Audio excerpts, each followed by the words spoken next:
cabdiraxmaan maxamed geelle oo horay uga mid ahaan jiray saraakiisha ciidanka xoogga dalka Soomaaliya iminkana ku sugan East Africa kana hadlaya kana soo jeeda deegaanada Sool iyo Sanaag Cayn kana hadlaya iminka ciidamada lagu tababaraya Godaale oo ah goobta uu ka soo jeedo. cabdiraxmaan maadaama aad cilmi u leedahay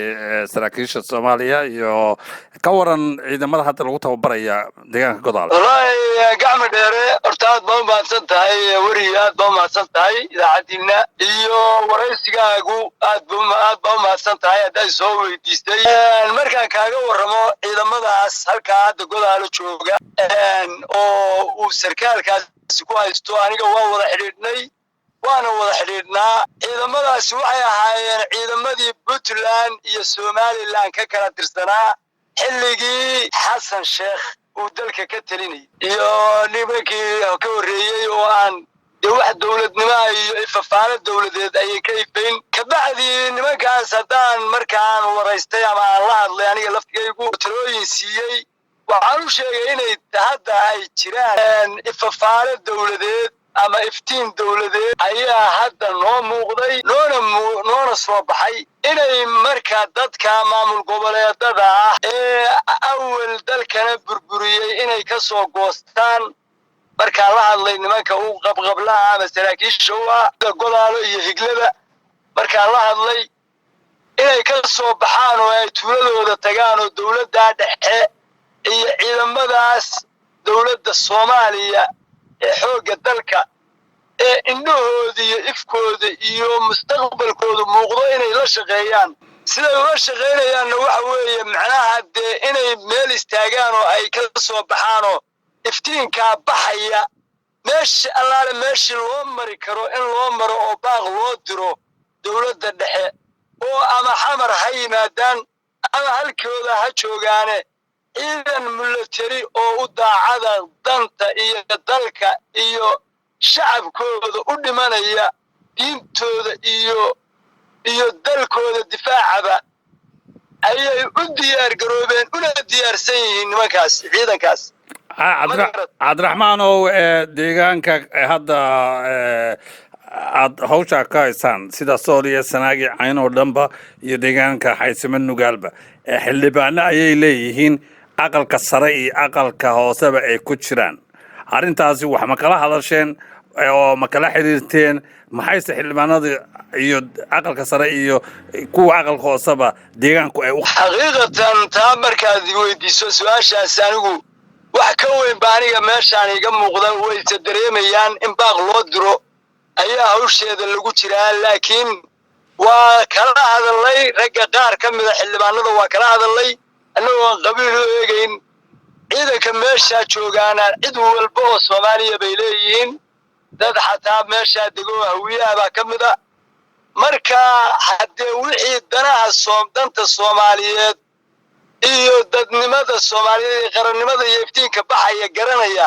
loo sheegi maayo dawladuna waa u jeedaa hawsheedana in meediyaha iyo idaacadaha laga soo dhaweeyo oo ay gaadho bay u baahan tahay uma baahna xataa wax ah in xildhibaanada aqalka sare iyo aqalka hoose waxay xaq u leeyihiin inay iyaguba gartaan hadday garan waayaanna inay meediyaha ka soo muuqdo dawladduba halkaa uga jeedo ayaan qabaa dawladdanina dawlad qabiil ku shaqaynaysa maahe waa dawlad Soomaalinimo iyo wixii wadaninimo ka muuqato la shaqaynaysa weeye annagu haddaan Afrika joogno aan ka aragnaa halkaa waana mid lagu taamayo Soomaaliya jiritaankeedii iyo wixii ay ahayd oo hore u ahaan jirtayna way nooga muuqataa meesha inay ka soo socoto ciidamada hadda meesha sarkaalka maraan la hadlay waa naga go'ay qadka waxay sheegeen 6 bilood ay tababar hayeen oo meesha ku hayeen oo ka soo saareen yaa lacagta iyo inta ay wadteen gacan ku siin jirtay niyo horta xaqiiqatan taas waxa weeye dadku waa dad reemiya way jirtaa inayan lumin oo ayan dadka ku dhex lumin shacabka laakiin waa wax uun degmada iyo deegaankooda iyo nin walba gurigiisa iska maamulayo oo uu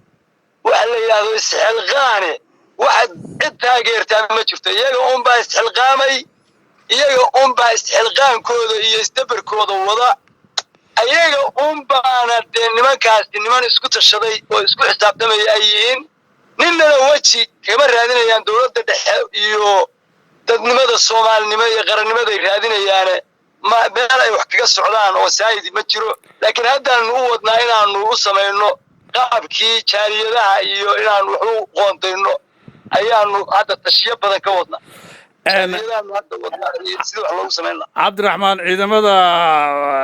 deegaankaasi waxay dhex degan labada dhan ka jiro ciidamada Somaliland iyo Puntland oo iyagu aan ogoleenba in ciidamada ka soo jeeda dawladdu ay aagaasi gacan lagu siiyo ama degnaad sidee bay arrinta u suurtagali kartaa arrintaasi waxay u suurtagelaysaa arrintaasi nimankaasi niman deegaankoodiina isugu yimi weeye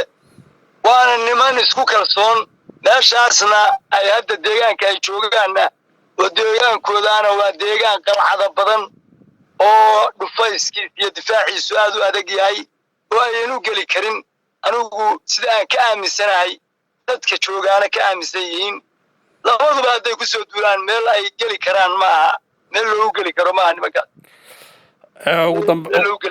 ugu dambeyntii Cabdiraxmaan maxaad adiga tala ahaan soo jeedin anu tala ahaan waxaan soo jeedinayaa